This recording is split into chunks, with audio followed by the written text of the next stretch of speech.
우리가 살면서 무슨 행동을 하고 어떤 노력을 하든 결국은 자기를 확보하기 위한 것 아닌가 그렇게 생각이 됩니다.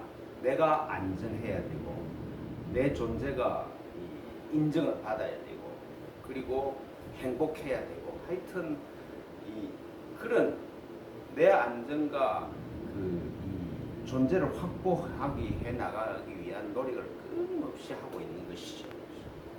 궁극적으로는 이제 삶과 죽음의 상대 세계를 넘어서 절대 세계로 태어나고 싶다. 거기에 이제 그렇게 가야 해결이 된다고 할 수가 있겠죠.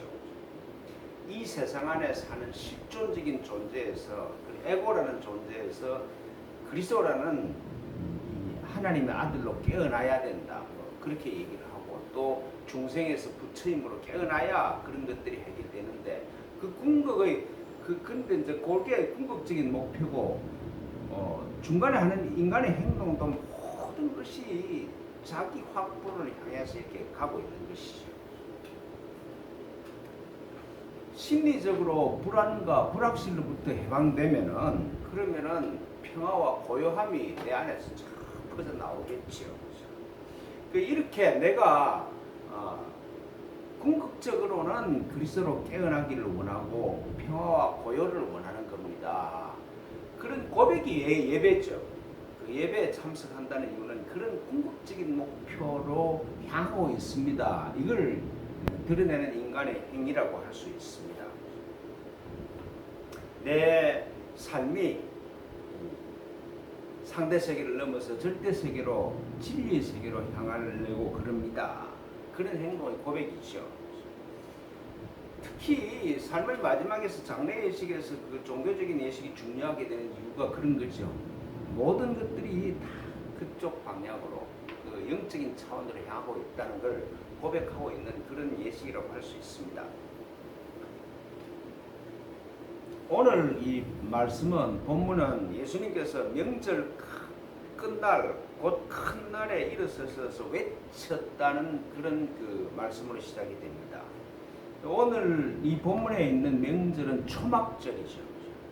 초막절은 이스라엘이 3대 절기 중에 하나로 지키는 날로 한 해의 추수를 감사하는 그런 요즘 뭐 추수 감사절이라고 할까 그런 절기와 그리고 자기들을 광야 사막에서 광야 생활에서 해방돼 시켜주신 하나님의 은혜를 기억하는 그 두 가지 의미가 한건에 포함이 되어 있습니다. 그러니까 한 해를 감사하는 것과 이스라엘을 광야로 통과하면서 민족을 국가를 만들어 주신 그런 은혜에 하나님께 감사하는 그런 절기죠. 가능한 사람이면은 이 현실 생활을 일단 중지하고 전부 예루살렘에 와서 한 일주일 동안 예배하면서 즐기는 그런 축제라고 할 수 있습니다. 그러니까 하나님의 섭리와 보호하심, 한 해도 그렇고 이스라엘 민족 자체도 그렇고 그런 은혜에 깨어나기를 원하는 그런 명절이라고 할 수 있습니다. 이런 안식일 초막절에 예루살렘으로 와서 모든 활동을 중단하고 예루살렘에 와서 일주일 동안 예배드리고 기도하고 그렇게 정말 그런 일을 마음으로 했다고 그러면은 이제 마지막 날 절기가 끝나는 마지막 날 정도 되면은 참 마음에 고요함과 평화가 임했을 거라고 그렇게 생각이 됩니다. 그러니까 우리가 살면서 원하는 것이 평화와 고요한 그런 안식입니다. 그걸 원합니다. 그러면서 모였겠죠. 사정이 허락하면은 예루살렘으로 다 와서 그런 절기에 참석하라 그러죠.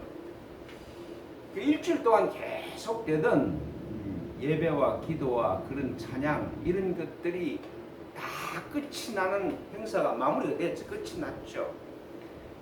이제 그 일주일 동안 하나님께로부터 받은 은혜를 가지고 이제 삶의 현장으로 다시 돌아가야 되는 그런 때입니다. 그래서 그때 예수님이 일어나셔서 외치는 말씀이 누구든지 목마르거든 내게로 와서 마시라. 나를 믿는 자는 성경에 이런 것 같이 그 배에서 생수의 강이 흘러나오리라. 그렇게 말씀하세요. 그러니까 예수님 지금 이 하시는 말씀이 이 초막절을 끝내면서 하는 이 상황과 얼마나 맞지 않는 말씀입니까? 한번 생각을 해보십시오. 일주일 동안 예배드리고 기도하고 그래서 성령이 충만해서 하나님의 은혜로 받았다고 생각을 했어.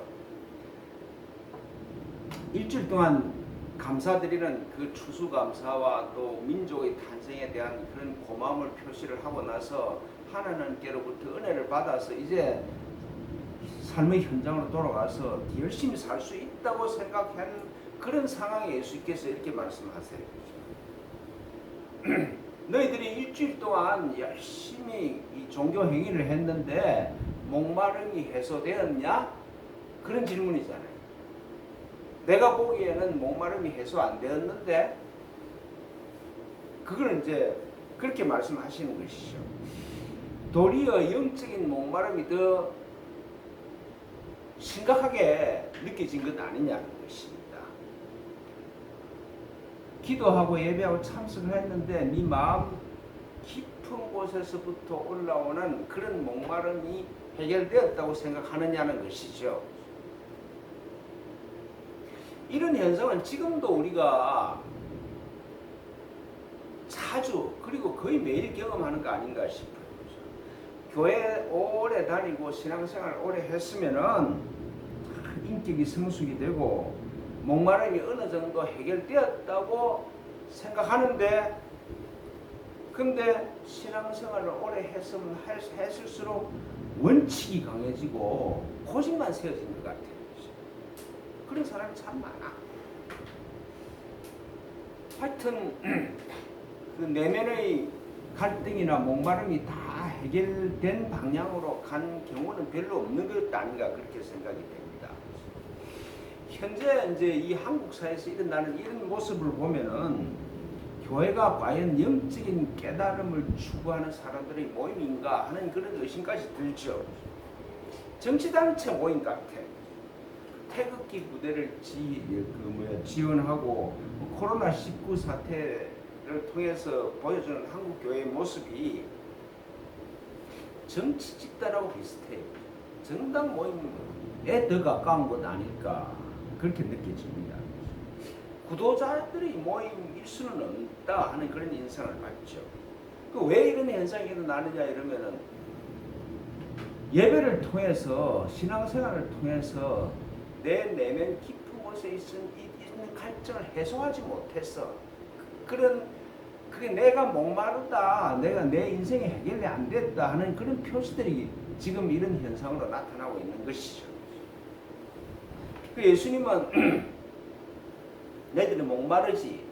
근데 그 목마름이 해소되는 길은 나를 믿는 것이고, 나를 믿는 자는 그 배에서 생수의 강이 흘러나오라 그렇게 말씀하세요.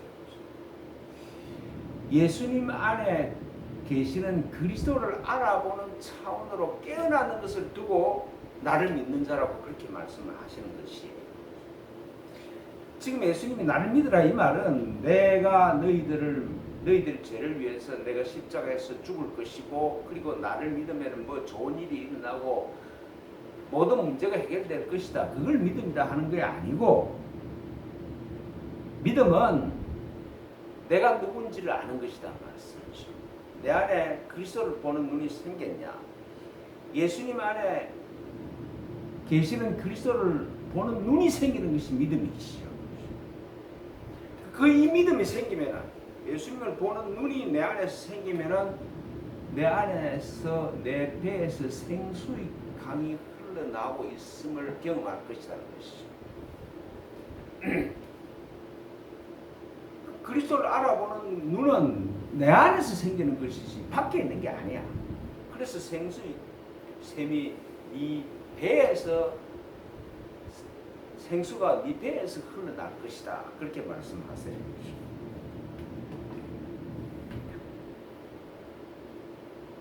예수님을 알아보는 눈이 생기면은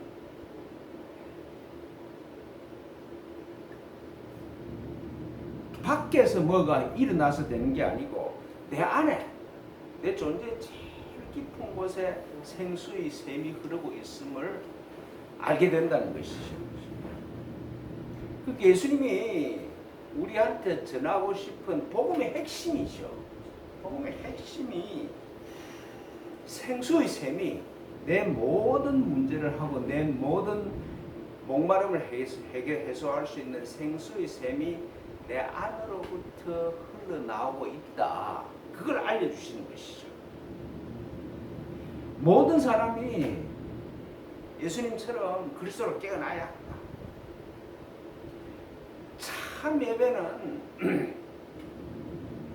사람들이 모여서 무슨 행동을 하는 게 아니고 예배 행위를 하고 무슨 뭐 노력을 하는 게 아니고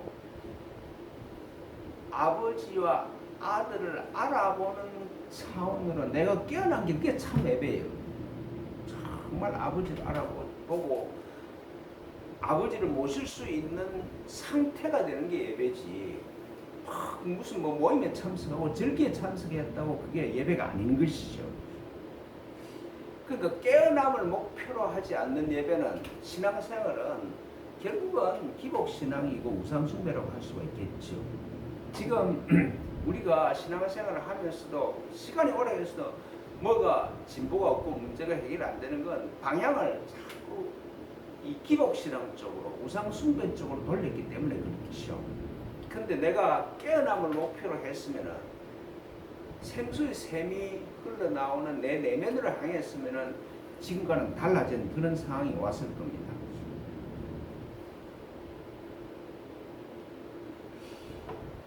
이렇게 깨어남은 성령께서 하시는 일이고 성령의 비추심이 있어야 이게 가능하지. 내가 아무리 깊이 생각한다고 해도 내 안에 생수의 강이 없어. 생수의 강을 못 보니까 끊임없이 노력을 하고 뭘 해야 되고 뭐 돈이 있어야 될 것 같고 뭐가 하여튼 내 손에 쥔 게 있어야 인생이 해결될 것 같아. 근데 내 안에서 생수의 샘이 흘러나오는 경험을 했으면은 그러면은 문제는 내 안으로부터 해결되는데 생수의 샘이 내 안에 있는데 그래서 얼마나 안심스럽겠어. 그런 차원을 그런 셈이 우리한테 있다는 건 하나님이 알려주셔야 돼요. 하나님이 영인 성령이 알려주셔야 되는 것이죠. 이 진리를 처음 경험한 사람이 예수님이죠. 그래서 예수님이 맏형이라고 그랬어요. 모든 하나님의 자녀 중에서 맏형이 예수다. 이 진리를 하나님께서 내 안에 성령을 보내주셔서 생수의 샘이 있게 하셨다는 이 사실에 처음 눈을 뜬 사람이니까. 근데 이제 오늘 이 성경 본문에 이런 말씀이 있죠. 예수께서 아직 영광을 받지 아니하셨으므로 성령이 아직 그들에게 계시지 아니하시더라.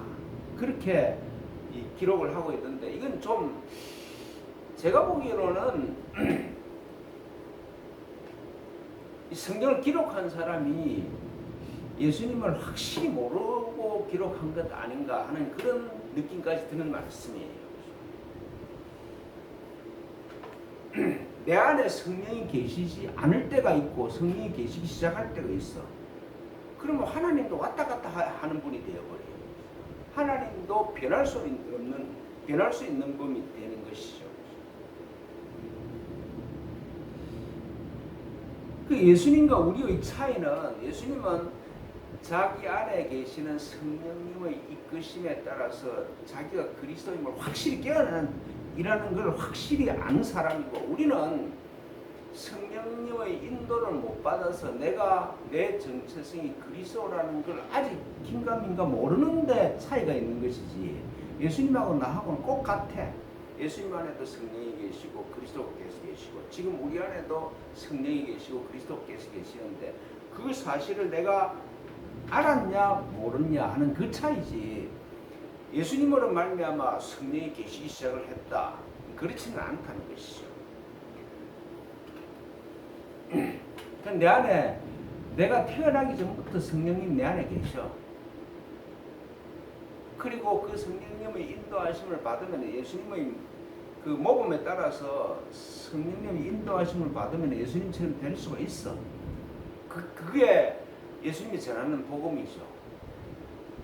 오늘 말씀처럼 성령이 계시기 시작할 때가 있었다. 그리고 나중에 예수님을 말미암아 성령이 우리한테 오셨다. 이건 교회가 만든 교리라고 할 수가 있는 것이죠. 예수님을 하나님으로 격상시킨 교회가 만든 교리입니다. 이제 그리스도로 깨어나셔서 자기 안에 생수의 샘이 흐르고 있는 그 차원에서 보니까 이웃 안에서도 생수의 샘이 흐르고 있어. 그래서 그걸 막 말씀하세요. 그러니까 예수님의 말씀에 따라서 말씀 때문에 막 분쟁이 일어나. 나는 도저히 그렇게 같지 않는데 내 안에 그리스도가 계시고 우리는 하나님의 아들이고 이러면 처음엔 이상하게 느껴지듯이 예수님의 이 말씀 때문에 사람들 사이에서 막 다른 의견이 발생하기 시작했다는 것이죠. 예수님을 두고 어떤 사람은 선지자라고 그러고 어떤 사람은 그리스도라고 그러고 또 어떤 사람은 그리스도가 갈릴리에서는 날 수가 없다. 그걸 성경을 인용을 해서 자기 주장을 해요. 그러니까 어떤 사람은 자기 경험을 가지고 내가 예수 하는 걸 보니까 그 안에 선지자가 계시고 그리스도가 계시더라. 또 어떤 사람은 성경을 인용을 해서 그럴 리가 없다. 전부 자기 경험과 자기가 인용하는 성경을 정당화하면서 막 주장을 하니까 쟁론이 일어나. 이 쟁론이 마무리될 수가 없는 것이죠. 체포해서 이걸 막아버릴 수도 없고 또 그대로 내버릴 수도 없는 그런 해결할 수 없는 그게 딱 명확하게 정리되지 않는 그런 분쟁이 막 일어납니다. 어떤 방향으로 가도 문제가 되지. 이 방향으로 가면 이 사람이 문제를 삼고 저 방향으로 가면 저 사람이 문제를 삼을 거예요. 그러니까 이런 장면을 보면 예수님이 화평을 주러 온 게 아니라 분쟁을 일으키러 온 것 같은 당신의 말처럼 그런 느낌을 주는 그런 장면이라고 할 수 있습니다. 근데 예수님 안에서 그리스도를 알아보고 그리고 그렇게 열린 눈 때문에 내 안에 생수의 샘이 있음을 경험한 사람한테는 모든 문제가 해결되어 버려요.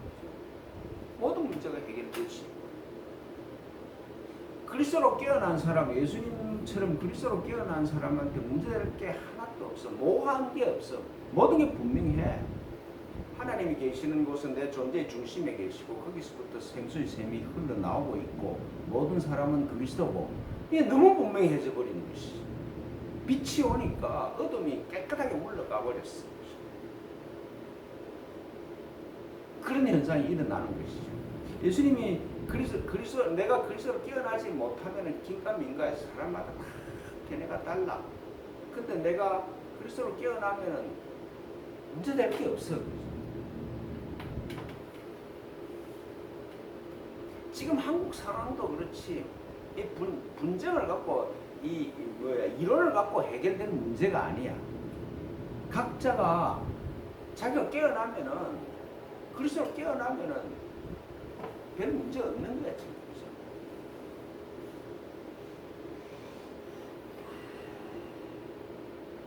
오늘 본문은 그런 것이죠. 해결될 길이 보이지 않던 내 목마름, 내 불안과 불확실이 그리스도를 볼 수 있는 눈이 생기니까 해결이 돼.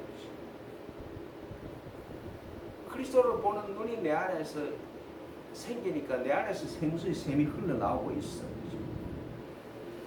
이게 얼마나 좋은가 이러면 그냥 생각을 해도 얼마나 좋은가 이러면은 내 목마름을 해결하기 위해서 어디로 가야 되는 것도 아니야.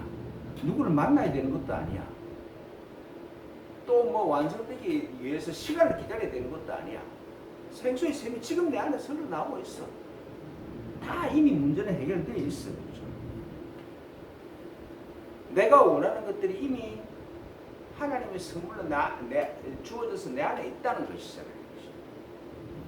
그리고 그 차원으로 들어가면은, 그렇게 깨어남의 차원으로 들어가면은 이웃과의 사이에서 일어날 수 있는 모든 쟁론은, 모든 분쟁은 다 해결되고 의미가 없어져 버려요. 목마름도 해소되고, 해소된 목마름의 시각으로 보니까 이 세상에 문제가 없어. 다 화합된 평화와 안식이 있는 그런 차원이 열리고 있는 것이죠. 그 예수님이 우리한테 전하는 복음이 그런 것이죠. 이 안에 이런 신비한 세계가 있다.